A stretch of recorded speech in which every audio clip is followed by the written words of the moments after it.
It's Monday, October 28, 2019, and this is Globespan 24x7 News. Good evening and thanks for joining us. My name is Samuel Siknandon, coming to you live from Georgetown, Guyana. Here are the major headlines for today. President Granger promises more rigid checks of coalition candidates. Several homeless after two houses destroyed during fire at Peters Hall. Procurement Commission debars 13 companies from government contracts. CDC addressing floods in Maikoni caused by current spring tide. And Diwali 2019, could LED lights permanently replace diyas? Over to you, Whitney. Thank you, Samuel. Good evening. Here are the headlines in the diaspora, the region, and around the world. Hindus in New York City calls on Mayor Bill de Blasio to make Diwali a public school holiday. Amid economic crisis, Argentina gets a new president. U.S. military detains two men in ISIS raid, and Member of Parliament in the United Kingdom rejects the PM's early election motion. And now our sportscaster Abel Harris with headlines for today. Thanks, Whitney. And for the sports headline, Guy Oil trade win tankers schools football, St. John's defeat Saints, Liverpool battled back to beat Spurs as Man UTD win away, and Ireland qualify for 2020 World Cup. And now for a look at the news. Thanks, Abel. With Ghana preparing for oil production in the first quarter of 2020, it is also preparing to host the second annual Guyana Petroleum Business Summit and Exhibition, GPEX, in November 2019. Valiant Business Media is working in collaboration with the Department of Energy and support from Go Invest in organizing Guyana's largest oil and gas conference. Director of the Department of Energy, Dr. Mark Bino, stated that GPEX provides the opportunity to establish partnerships, alliances, associations, and joint ventures. In brief remarks, Valiant Business Media Managing Director Sharik Abdullah Hai explained that the exhibition aims to provide a platform for both local and international to showcase their services to a global audience. It was highlighted that once again, ExxonMobil Guyana is the strategic partner for the event. The event, which will be held at the Guyana Marriott Hotel from November 20 to 22, 2019, is expected to be bigger and better than last year, as it is aimed at promoting the country's budding petroleum sector. Over the 3 days, there will be presentations, seminars, and interactive exhibition focused on health, safety, and environment, sustainable management and industry, the incorporating of Ghana's green initiative in its development also. In 2018, GPEX saw global participation from 600 delegates and 200 international and national oil and gas companies. While many persons across the country were celebrating the Festival of Lights Diwali on Sunday evening, tragedy struck the homes of two families at Peters Hall on the east bank of Demerara when a fire erupted, completely destroying one house and partially damaging another. Abel Harris brings us that report. Several people are now homeless after a fire destroyed their homes in a fire on late Sunday evening at Peters Hall, East Bank, Demerara. The fire started at Lot 28 School Street, Peters Hall, which was separated into several apartments shared by several family members. A different abled woman aged 65 and a 79-year-old woman were occupants of that house. A relative who lives down the woman, Dekali Prasad, spoke with Globespan 24x7 at the scene. Me left my niece was about 7:30. I was coming with my mother in the wheelchair. Me left her right to car now. Me care she in the yard, right? Me left she there. Me time now. Me aim is big sister had a fire with the house about. And my nephew running. So when he run, I try to go she running inside.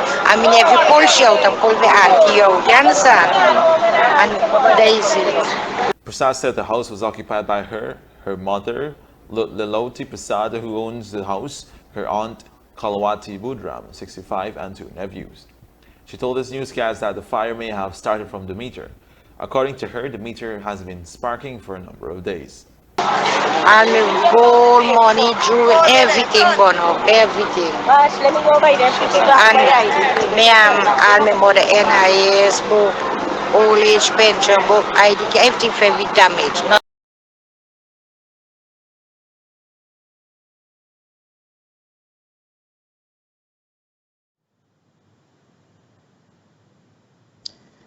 We do apologize for that.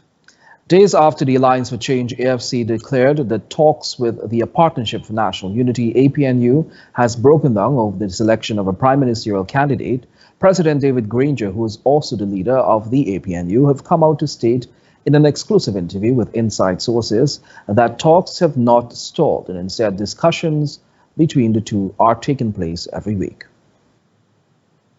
The word stall is an exaggeration. There is a process. It's a three-stage process, and both sides agree to that process. The first stage is the discussion and agreement on core principles, and we have passed that stage successfully. Both the APNU and the AFC have agreed on core principles. The second stage is the revision of the Cummingsburg Accord. I have stated repeatedly that this is not the time to speak about personalities. It's the time to speak about principles and policies. And once we agree on those principles and policies, the personalities would fall into place. We have not discussed personalities apart. Nothing has stalled. We appointed two teams. The AFC appointed a team and APNU appointed a team. And the teams are negotiating. We have an agreement that should the teams hit a wall, the issues which cause any stalling would be referred to the respective party leaders. Nothing has been referred to me indicating that there is a problem. I don't understand that people could use a word like stall when discussions are taking place every week. I am very confident that if a matter comes up that is so important that an agreement cannot be reached at the level of the teams which are currently engaged in talks, those issues could be parked and referred to the leaders. That was the agreement. Let's now refer back to the statement made by AFC Executive Dominic Gaskin during a press conference held Thursday last. Gaskin, who serves as a member of the AFC's negotiating team with the APNU, told media operatives that Kemraj Ramjatan must be the prime ministerial candidate for the coalition in the 2020 elections. The AFC has advised APNU that it cannot proceed with any further discussions unless and until this matter is resolved. The AFC recognizes the efforts of the two parties and their respective negotiating teams and the significant progress that has been made in developing an enhanced framework for future cooperation. However, the AFC finds it unacceptable that the matter of the presidential and prime ministerial candidates has been repeatedly deferred. The AFC will be holding its National Executive Committee meeting on November 2nd, 2019. At this meeting, the party will deliberate and decide on its mode of participation in the upcoming national and regional elections. Thank you. According to reports, polls conducted for the coalition show that while supporters of the PPP prefer to see Ramjatan as the PM candidate, APNU AFC supporters prefer Nagamotu over Ramjatan. Sections of the media have also reported that President David Granger has been looking at other potential prime ministerial candidates from within the APNU camp. Asked on whether he will select the prime ministerial candidate from within the AFC, the president again declared that nothing should be written or agreed upon in collision with the Constitution of Guyana. The president is the chief executive of the country. I am open to recommendations from all of my parties, and it is my duty to give the country the best team of ministers in order to accomplish the strategic objectives of the coalition. That is to give the Guyanese people a better quality of life, and that is what we're doing. If we prejudice discussions by deciding beforehand who should be the minister of, for example, public health, or who should be the minister of communities, we'll get bogged down in personalities. Let us decide what type of public health system we want, what type of public security we want, what type of public telecommunications, public infrastructure, and let us see who's the fittest person to fit those posts. And I can sit with Mr. Ramjatan, the leader of AFC, and discuss people's fitness or readiness to perform those functions. At present, we are in stage 2 of negotiations. Let us agree on the objectives, what will go into the manifesto, what will guide the policy of the coalition, and then we'll find the right persons for the job. That was President David Granger in a recent podcast interview with Inside Sources. Meanwhile, the Public Procurement Commission, PPC, has announced through a newspaper advertisement that 12 companies and individual contractors operating in Guyana have been debarred from participating in the procurement process by the World Bank and the Inter-American Development Bank, IDB. Debarment is defined in the Procurement Act as a determination by the PPC that a supplier or contractor should be excluded from participating in procurement proceedings for a prescribed period of time. The penalty can come on the grounds of the presentation of falsified information, collusion, among other things.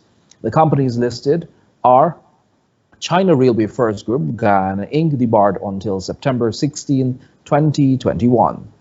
Sadrai Enterprises of Number 6 Village, West Coast, Berbice, debarred until June 29, 2024. And Abel Kemraj Rai of 89 Bonasika Street, Georgetown, debarred until August 22, 2024. Added to the list is Vepavnan Dilip Enterprises branches in Region 9 and 4, debarred until December 28, 2030. Vikanand of 71 Somerset Court, East Bank, Demerara. Sabrina Mary Williams of Lot 97 Phase 2, Latham. Sabrina Mary Williams of 71 Somerset Court, East Bank, Demerara. Invapar Constructor Ltd ME of 71 Somerset Court, East Bank, Demerara. And Invaprat Constructor Ltd ME of Lot 97 Phase 2, Latham. The Commission also debarred Mohammed Fazil Yunas Trading, as well as Yunas Civil and Building Construction Services and Mohammed Fazil Yunas Trading under any other names for 1 year beginning October 25, 2019. In what was described as a historic move, the decision of the Commission follows the approval of long-awaited debarment regulations early this year as the PPC ramps up the preparations for oversight of the spending of revenues from the oil and gas sector. The current spring tide has reached the doorsteps of residents in areas along Columbia to Fairfield, Maikoni, but works are being undertaken to reduce the possibility of widespread flooding. The details in this report. The Public Infrastructure Ministry has confirmed that residents in residential areas in Maikoni have been affected by the current spring tide. As such, teams have been dispatched to the affected areas to effect emergency works to the Danzig foreshore before the next high tide.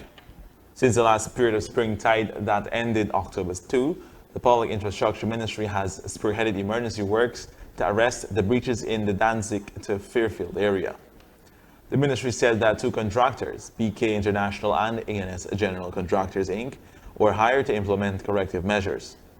To date, more than 6,000 tons of stone has been delivered to strengthen the severely impacted foreshore. Already, a 100-meter of riprap sea defense structure was constructed at Fairfield. With regards to the Bellamy Canal that runs parallel to the foreshore and the Atlantic Ocean, 4 diesel pumps were immediately put in place to facilitate a maximum drawdown.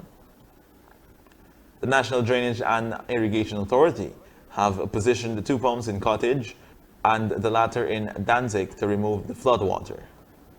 Despite these efforts and the works done at the foreshore during the last spring tide, certain factors are hindering the works being undertaken. Contractors are working gradually inwards from both eastern and western ends of the breaches due to limited access to the breach sites. To compound the issue, the team has lost 4 barges and 1 tugboat which sank at the foreshore while traversing the sea to deliver much-needed boulders to the critical sites. Despite these challenges, the emergency works are continuing along the foreshore in Maikoni in the face of the current spring tide. Government has issued advisories and warning to the residents along the coastal belt of Regions 2, 3, 4, 5, and 6, while the Civil Defense Commission continues to monitor the situation at hand. The spring tide continues Monday, October 28, 2019 at 3:43 hours. It will rise to a height of 3.15 meters, and at 16:13 hours, it will rise to a height of 3.31 meters. October 29, 2019 at 4:29 hours, it will rise to a height of 3.11 meters, and at 16:52 hours, it will rise to a height of 3.25 meters. On Wednesday, October 30, 2019, at 5:14 hours, it will rise to a meter of 3.1 meters, and at 17:32 hours, it will rise to a height of 3.12 meters. For Globespan 24x7 News, Abel Harris. The Science, Technology, Engineering and Mathematics STEM Guyana team, or Team Guyana Robotics, which represented the country at this year's first global robotic competition in Dubai, hopped the gold medal for the Albert Einstein Award for First Global International Excellence 2019. Tunisia received silver, while Germany was awarded the bronze medal. The award for Team Guyana was received on the participants' behalf by the two judges. 10 Guyanese ages 15 to 18 were chosen to represent Guyana. According to the organizers of the event, the prize is awarded to teams whose robots performed the best during the first global challenge. The winners of the award must have excellent robot game performance, made a profound impact on the international community, and expound professionalism, among others. The first global event was held in Dubai from October 24 to 27. The annual competition aims to inspire youths around the world to pursue their passion in science and technology to solve global challenges. Some 190 countries participated in this global robotics competition, where teams competed in alliances of 3 teams. The team originated on the STEM, Science, Technology, Engineering and Mathematics Guyana program. Remember to like our Facebook page and subscribe to our YouTube channel for the latest news in Guyana, the Caribbean, and around the world. Coming up on the other side of the break, President Granger promises more rigid checks of coalition candidates. Do stay with us. Globespan GT is a proud sponsor of Globespan 24x7 News. Here are some exciting news from Globespan GT. Fares have dropped for next year, starting January 20 to August.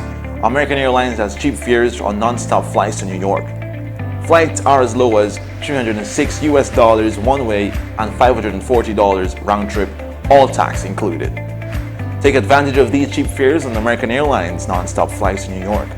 Globespan has also cheap fares to Miami, Toronto, Canada, and the Caribbean.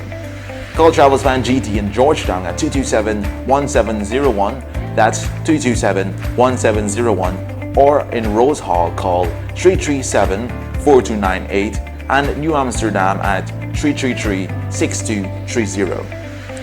That call Globespan GT in Georgetown at 227-1701, that's 227-1701, or in Rose Hall call 337-4287, and in New Amsterdam at 333-6230. Globespan GT is a proud sponsor. Thanks for staying with us. A man from potential housing scheme, West Bank Demerara, died in a vehicular accident on Saturday afternoon. He was identified as Kashaf Jeetram and is 21 years old. Police reports indicate that Jeetram was driving his motor car PMM 9535 when he lost control of the vehicle. It began to spin, and as a result, the vehicle collided with 2 parked motor vehicles. The incident occurred at about 15 hours 30. Jeetram was traveling with a passenger, Robin Kewal of Lusignan on the east coast of Demerara. Both men sustained injuries due to the accident and were rushed to the hospital for treatment. Unfortunately, Jeetram died. A gold miner was chopped to death by a Brazilian man and a relative during an alleged robbery. He has been identified as David Atkinson, called Longhair, of Kuru, Linden Suicide Highway. The incident occurred on Saturday at the Guyana and Sandbach Dam in Cuyuni River, Region 7. According to police reports, the incident occurred at 1 hour on Friday. While there are many conflicting reports, it is believed that Atkinson, 36, was robbed of a quantity of raw gold by a Brazilian man in the company of another male who is alleged to be his stepfather. On Saturday morning, Atkinson was transported for medical treatment, but he succumbed en route. He was pronounced dead on arrival at the Bartica Regional Hospital. We continue tonight's news by telling you that President David Granger says that his party and the coalition as a whole will ensure this time around that they do more rigid checks on candidates they put up for election. The APNU leader's statement was made in light of the decision taken by former Member of Parliament Charandas Prasad, who voted again in favor of a no-confidence motion that toppled his very administration. We will have more careful checks. The question of dual citizenship has been settled. It is already a part of our application form, and we would like to see proof. And we would ask for, personal interviews so that we can be reassured that the person supports the policy. Because people vote for the coalition, for the parties, the APNU or the AFC, on the basis of the policies that they promise to implement. And we have to get some assurance that the persons who are likely to be elected will support those policies. We also are seeking double assurance by ensuring that the constituents from the area from which that person comes know the person and support. If they feel that he is a trickster or a person of low integrity, they would say we cannot support that person. But the people must be the judge. Meanwhile, the president was asked to respond to critics who have publicly stated their dissatisfaction with the way he handles certain issues deriving from within his government. Some have stated that the president is too laid back and should have been at the forefront to ensure that things are handled efficiently. I do not believe that my critics would find agreement among my ministers. I'm a very strong leader, and I'm not laid back at all. I insist on high standards, high quality performance, and I am behind my ministers, behind my officials, to ensure that they deliver the best quality of service. Every month, I meet all of the permanent secretaries here so that they can report on the performance of their ministries. Every week, I meet my ministers. Every week, I meet my security officers. And most of the changes you see being implemented in some of these sectors are the result of my initiative. I'm not laid back at all. I am a hard taskmaster, and I ensure that everything that is done by this government is done to the satisfaction of the Guyanese people. So why then do you think there is that perception? I work quietly, but there's a saying in West Africa, speak softly and carry a big stick. I speak softly, but I carry a big stick. I ensure that my policies are implemented. And if you see an operation being launched at sea or on the border, it is not done because I'm laid back. If you see a youth corps being opened at Kurukuru, it's not because I'm laid back. If you see 30 buses on the road, it's not because I'm laid back. There's a powerhouse called David Granger who ensures that this government is working for the people. That's what happens. Quietly, but my work gets done. And I insist that my work gets done. My ministers know that if they do not do their work, they'll hear from me. With these qualities, the head of state assured Guyanese will benefit tremendously through real, achievable and sustainable development initiatives that will create a bright future for the country.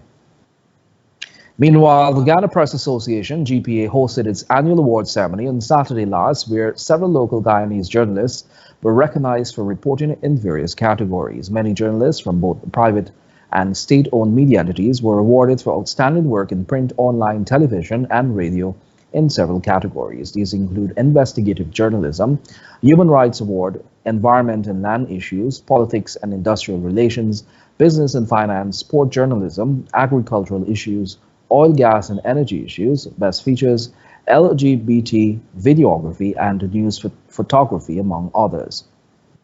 The judging was done by several overseas journalists and activists, including Reuters photographer Andrea De Silva, Australian journalist and author James Masola, now living in Indonesia, Argentine journalist Nicolas Luca, UE lecturer and communications consultant Stefan Campbell, honorary Guyanese and Trinidadian journalist Wesley Gibbons, Barbadian journalist and radio veteran Julius Giddens, among others. Dennis Shrabal, Andrea Joseph, and Emerson Campbell were recipients of special awards for their contributions to the profession over the years.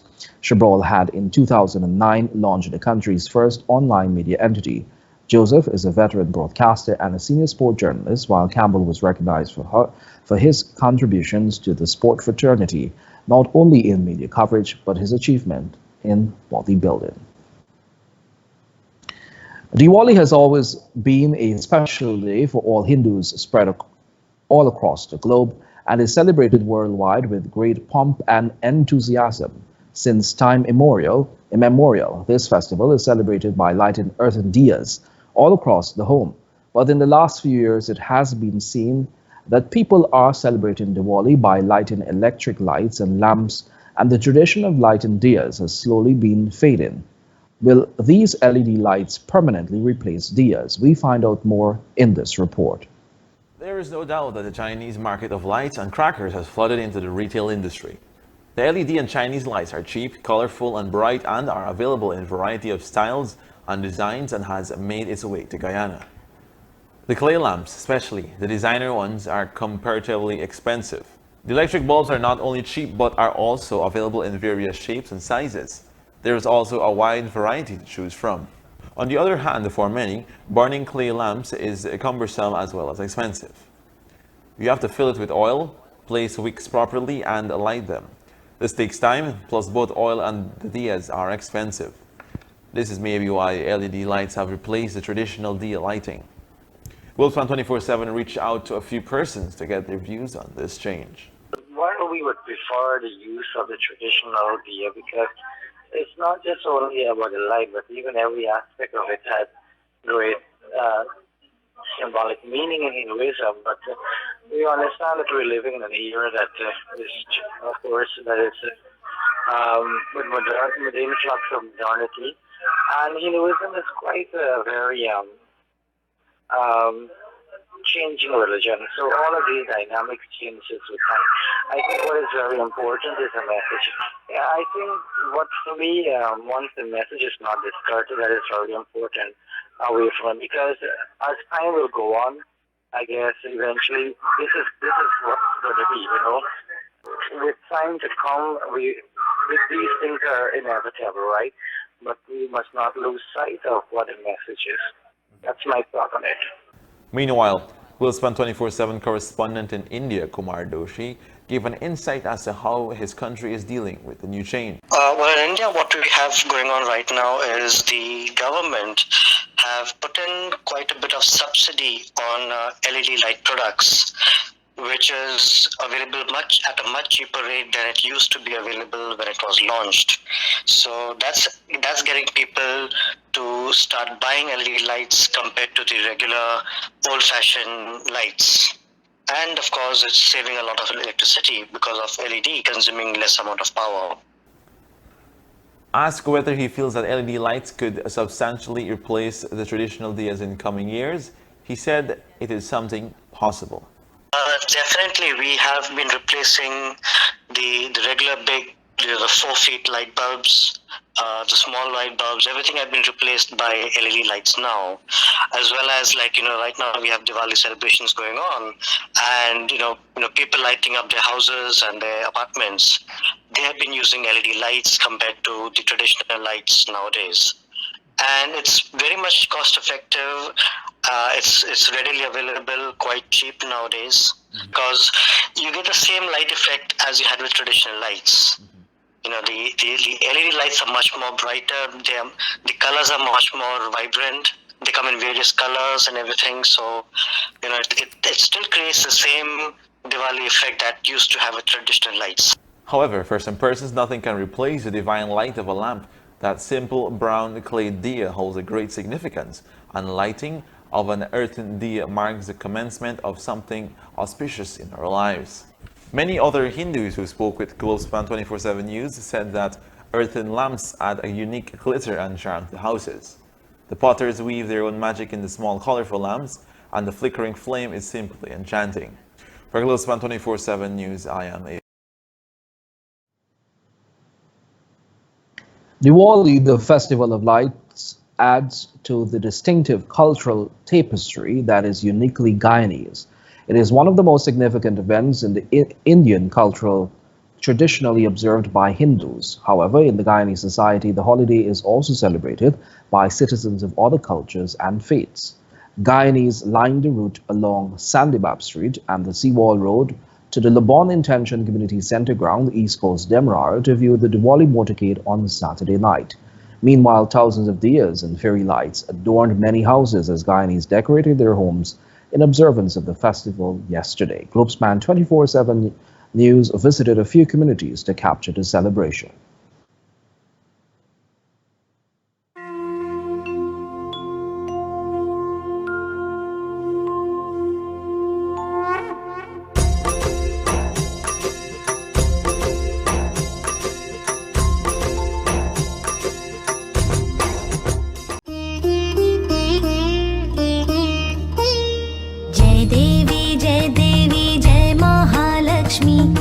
व्यापक रूपे तु स्थूल सूक्ष्मी जय देवी जय महालक्ष्मी वससि व्यापक रूपे तु स्थूल सूक्ष्मी. We are now on Instagram and on Twitter. Hashtag Globespan 24x7. Do follow us and spread the word. Coming up on the other side of the break with Whitney Prasad at our New York studio amid economic crisis, Argentina gets new president. And MPs in the UK has rejected the PM's early election motion. Stay with us. To keep up with breaking news in Guyana, the rest of the Caribbean, and on the international scene, like, follow, and subscribe to Globespan 24x7's Facebook and YouTube news page. Join the conversation, get live news on the go, and news and details right here on Globespan 24x7 News. Travelspan is a proud sponsor of Globespan 24x7 News. Travelspan has some cheap fares to Guyana on American Airlines flights. Fly from January for $234 one-way and $512 round-trip. Take advantage of these cheap fares on American non-stop flights from JFK to Guyana. That's non-stop flights from JFK to Guyana starting as low as $234 one-way and $512 round-trip. And also has the cheapest fares for Christmas that starts as low as $799 round-trip. Travelspan celebrating 25 years in business with over 10 offices to serve you. Call 718-845-0437. That's 718-845-0437. Or book online at travelspan.com. Book early and save. A protest led by the United Madrasi Association of New York on Saturday shows Hindus in their numbers calling on the New York City Mayor Bill de Blasio to make Diwali a public school holiday. According to the leaders, like every other religion, Hindu deserves to have a day set aside for worship and jubilation when the time comes around. Let's take a look. With liberty and justice for all. It did not say for Christians. It did not say for Muslims. It did not say for Jews. It did not say for Indians. It did not say for Trinidadians or Jamaicans. With liberty and justice for all. The Hindu population is questioning why the mayor is hesitant in making the day a public school holiday.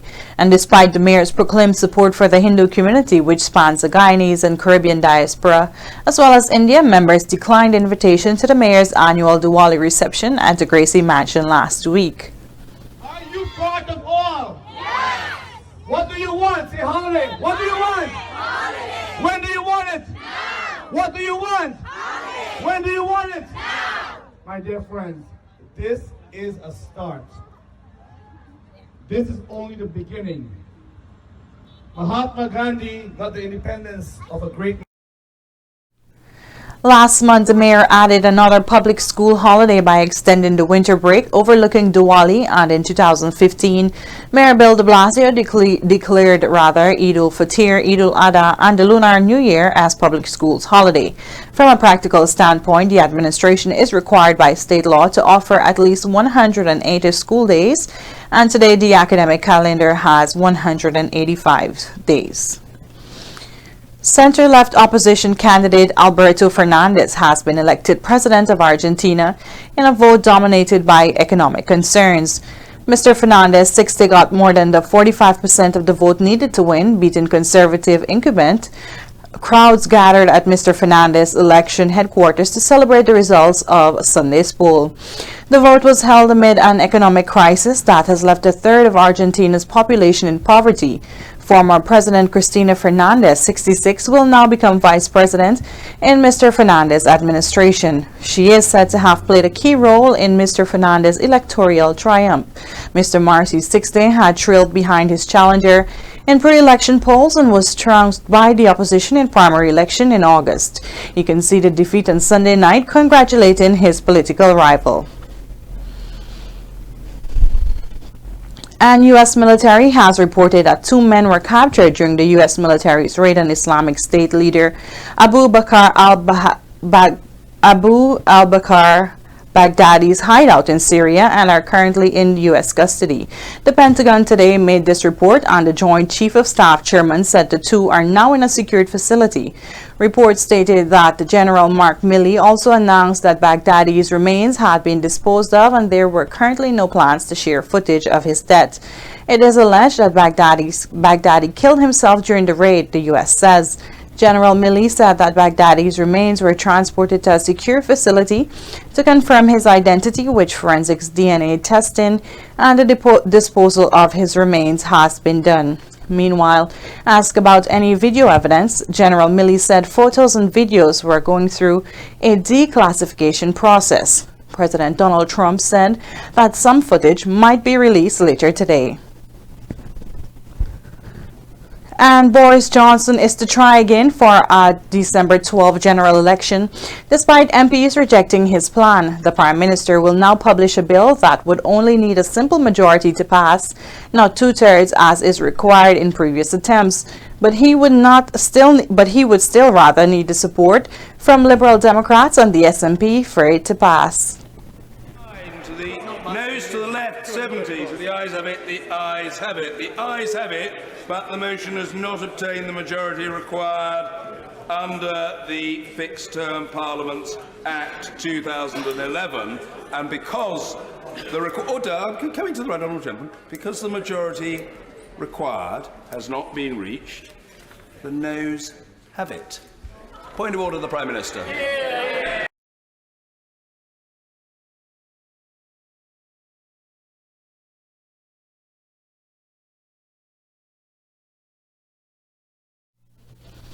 The Prime Minister Boris Johnson said the Member of Parliament was dysfunctional and could no longer keep the country hostage.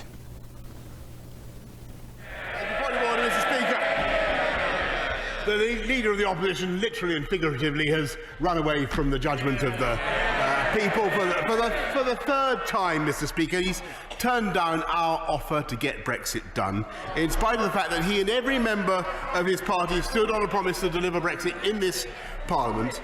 And I think, frankly, that the electorate will find his behaviour utterly bewildering.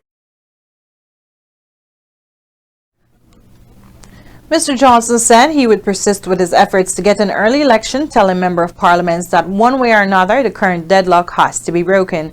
The new legislation he is proposing would require a lower threshold for approval, and crucially, the Liberal Democrats and the SNP have suggested they might be prepared to support same.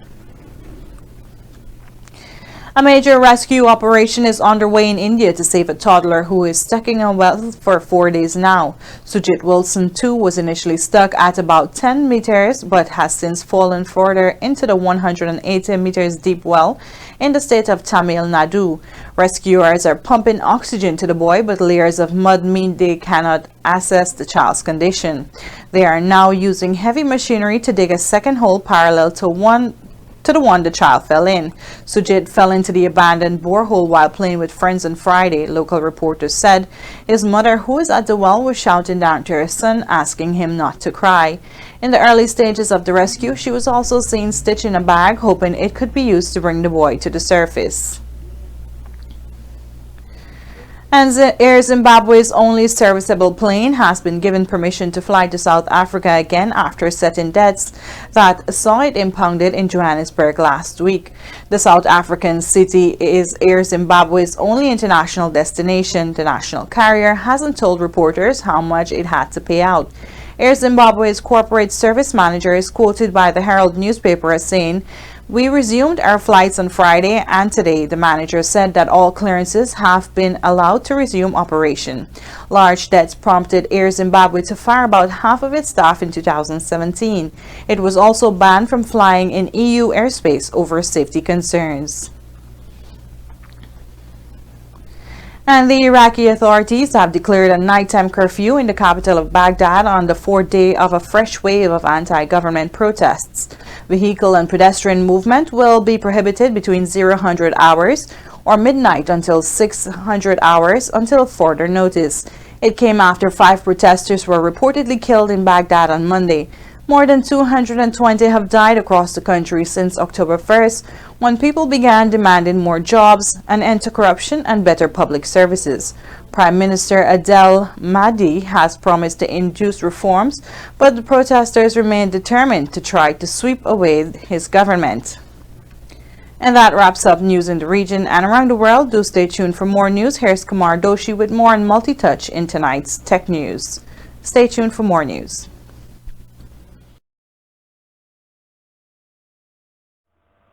Thank you, Whitney. Namaste, salam, and good day to everyone. Thank you for tuning into TechBeat on Globespan 24x7. Today, let's talk about multi-touch. Multi-touch refers to the ability of a touch-sensitive surface to detect or sense input from 2 or more points of contact simultaneously. Multi-touch sensing is made possible by the presence of an application-specific integrated circuit sensor which is attached to the touch surface. Multi-touch functionality enables users to perform multiple finger gestures such as pinching the screen to zoom in or spreading the screen to zoom out. There are 2 main types of multi-touch screens, resistive and capacitive. Resistive multi-touch screens are used on ATM machines and in supermarkets that require an electronic signature with using a small green pen. These screens literally resist your touch. If you press hard enough, you can feel the screen bend slightly. 2 electrical conductive layers bending to touch each other is what makes the resistive screens work.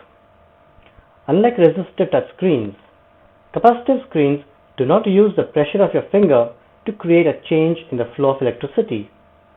Instead, they work with anything that holds an electrical charge. Capacitive touch screens are constructed from materials like copper or iridium tin oxide that store electrical charges in the electrostatic grid of tiny wires, each smaller than a human hair. Multi-touch technology works with touchscreen and trackpad interfaces. Both of these surfaces are able to measure and respond to pressure through the use of a pressure-sensitive panel carrying an electrical charge. Where a pressure is applied, the electrical charge is disrupted, which is read by the computer as an input. This input is then translated to a corresponding motion or function by the device's software. Multi-touch technology allows these panels to read and interpret multiple pressure points, including gestures at the same time. Example of multi-touch technology in practice include smartphones, tablets, touch tables, and wall and laptops with trackpads. All of these devices allow for individuals to interact with them in different ways, thanks to multi-touch technology. For example, you can zoom in or zoom out by pitching or expanding 2 fingers across the screen or trackpad. This is the nature of multi-touch technology. Different hand gestures result in different functions. As touchscreen interface becomes more commonplace, we can expect more and more uses to be realized from this technology. That wraps up for today's Tech Beat. I'm Kumar Doshi bringing tech news from India. Back to our studio in Guyana for more news to come. Thank you.